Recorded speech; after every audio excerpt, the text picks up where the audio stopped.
Yep, it's study time, guys. And welcome to HP Farm Channel. Stick around because today we're going to talk about the second step you need to take to go drag racing.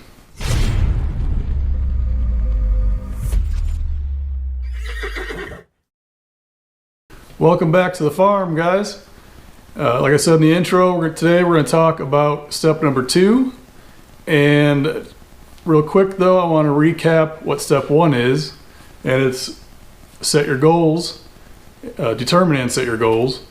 And during this past week, I realized that I had forgotten a goal of mine. I just have way too many lists and things all over the place that I missed one of them. But that's going to be down here, number 8. Is it going to be a race car, or is it going to be a street car, or is it going to be some kind of mixture of both? You can see I have about 40% street car, 60% race car. The things I want to do with this car not only involve racing, but also cruising around. And I really want to do the hot rod drag week or the Rocky Mountain drag week. I would love to be involved in that and compete and complete it. So that's that. Let's get on to step 2, which is going to be do your homework. All right. So we know our goals. Now we just need to figure out how we can complete our goals in a way that satisfies all the rule books and requirements for all the different classes. And also, primarily, we need to find the class that we want to race in. Now, obviously, a lot of this depends on your location, because each track might have their own little race thing going on.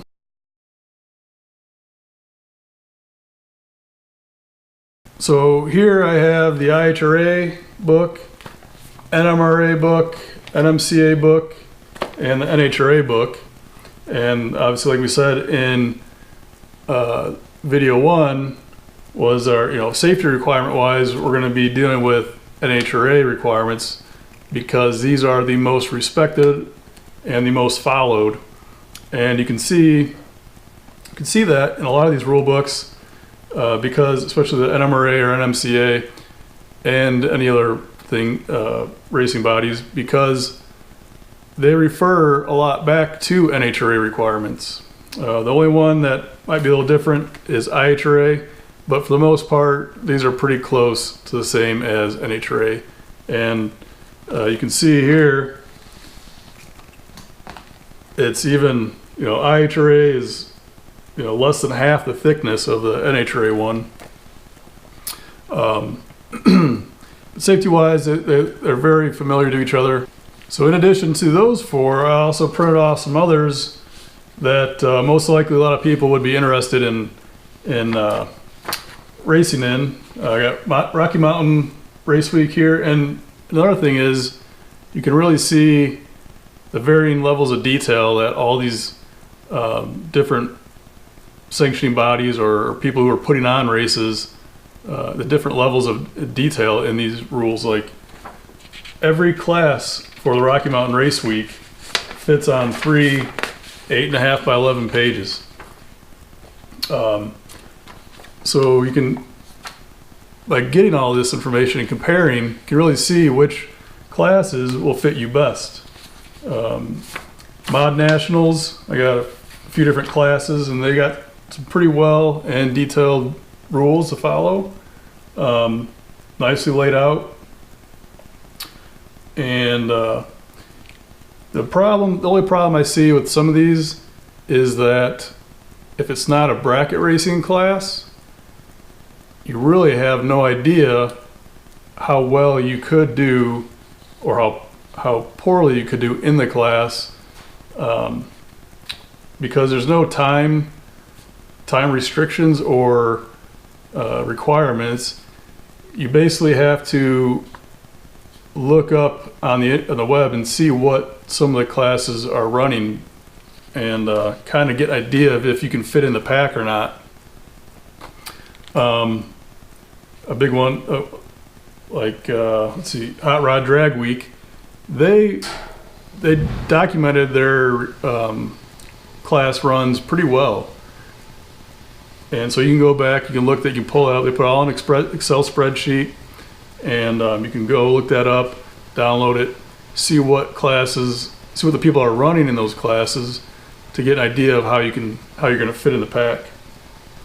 Mod Nationals, I couldn't find anything on what the runs were. I basically found some YouTube videos for some of these classes and was able to kind of get an idea, but they didn't even show all the cars.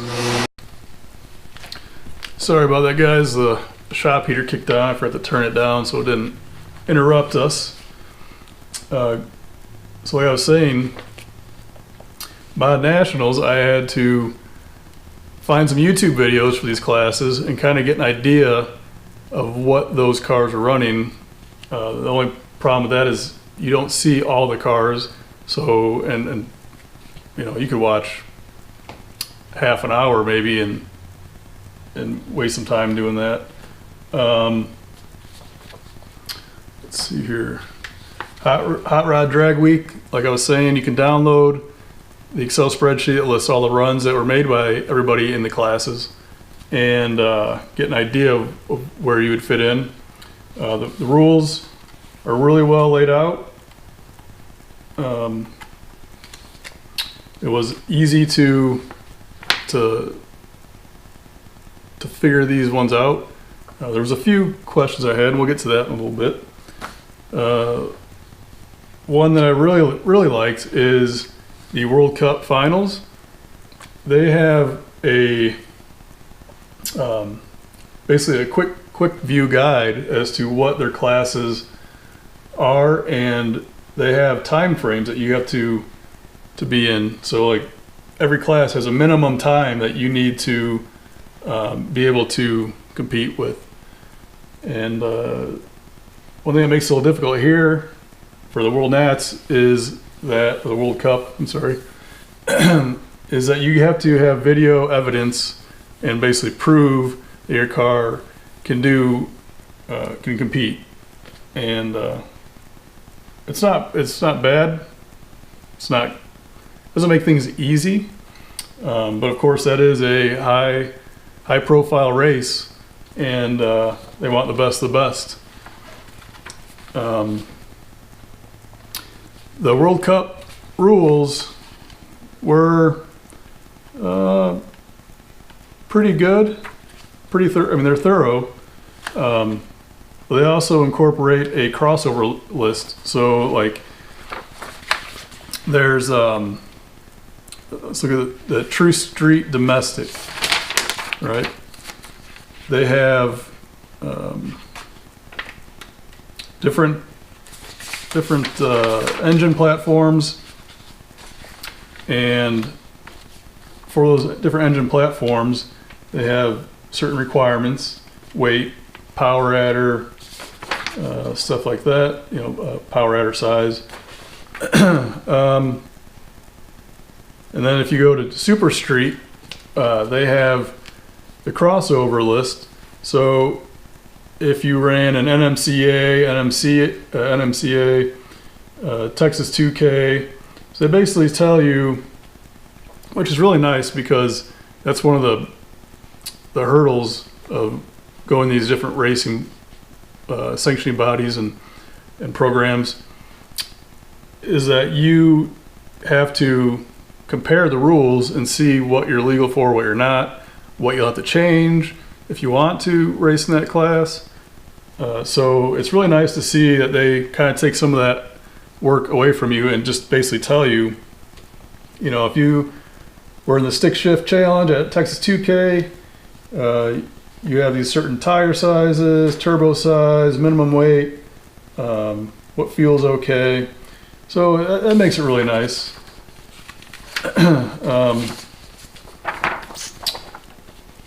So that's that. In addition to getting all these rule books and everything that you're the prospective race programs you're going to be competing in, I just want to add a good time to get these official rule books for like NMRA and MCA. I'm sure a lot of the other sanctioning bodies have these. It's just I don't. These are the four main ones in my area. I don't really see. I know like out west there's a few other four letter acronym racing programs. I think SC, SA or something, and some other ones.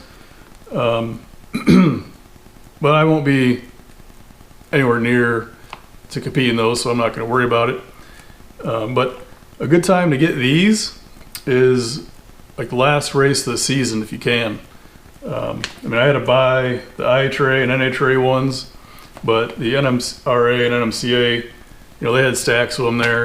It was the last race of the season, and you know, you just talk nice to the wonderful ladies working the booth, and you know, they usually treat you pretty well.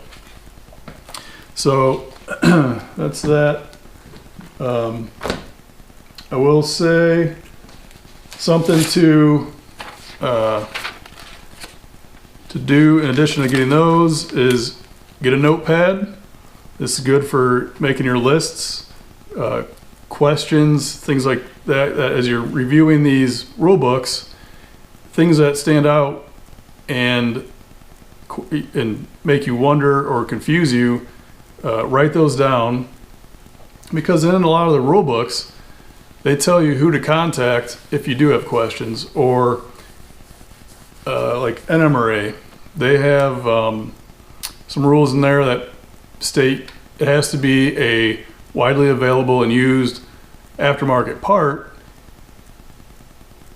in order to be legal. Well, they also state in there, you know, homemade pieces are acceptable as long as given permission by race director. So you can actually, and they give you the contact email address for asking these questions. So go through, review all that stuff, make your list of questions, then reach out to those people to help clarify those things for you.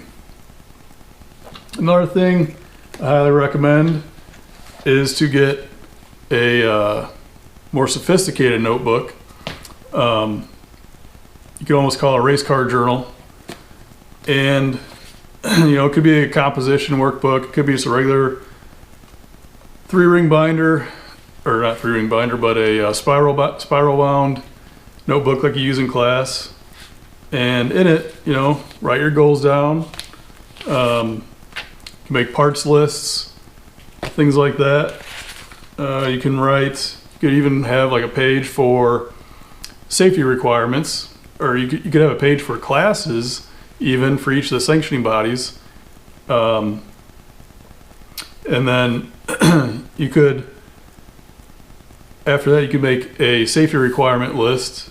You know, am I going to need, you know, if I'm planning on running the 850 to 950, you know, I'm going to need parachute, I'm going to need a roll cage, I'm going to need, you know, the parachute mount, I'm going to need, you know, all these different aspects: safety gear, helmet, gloves, jacket, pants, shoes, Nomex face mask. All those things you can plan ahead, so that you know what you're going to be doing instead of just off the seat of your pants. Let's see. Another thing I found is that the NHRA, you know, because they are so widely referenced for safety requirements, they have this nice quick reference chart and SFI expiration chart. So they tell you the times that you'll be running, and then different items. And it's a 2-page deal. It's also in the back of the NHRA rule book.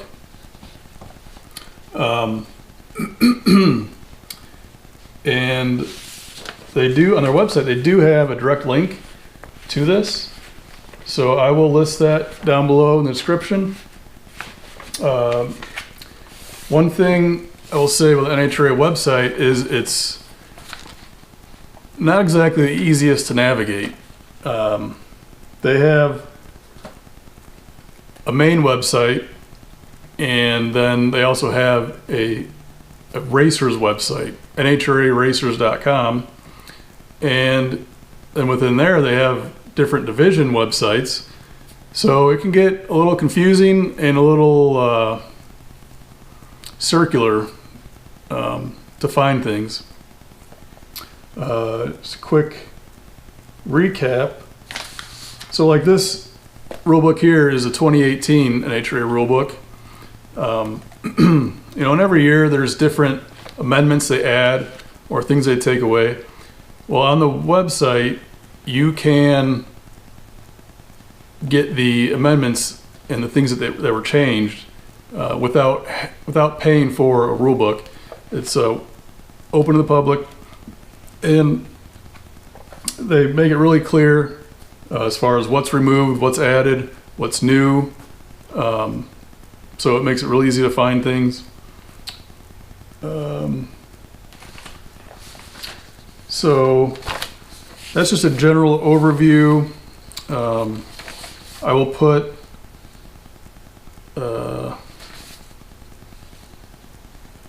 let's see.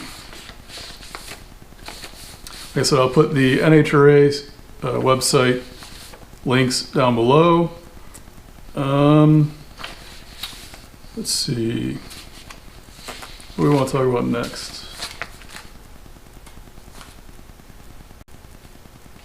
I'd also like to add NMCA and NMRA. They do have their complete rulebook for free on their website, and I'll put a link down below for that as well. That kind of gets us through the general of everything, I think. If you have questions, don't hesitate to write a comment, and I will get back to you as soon as I can. So now we've gone through the rules and regulations, and we know what we need to do to maintain that. Then that comes to step 3, which we'll get to in the next video. So I hope you guys enjoyed. Like and subscribe, comment down below, and let me know how I'm doing, what you think of the whole series so far. It's only 2 videos, but let me know if it's good info, if it's not, if there's anything that you guys want to see me get more into. And then within a week or 2 we'll be back with step 3, which will be deciding on a platform to use. All right, take care guys, and do your homework.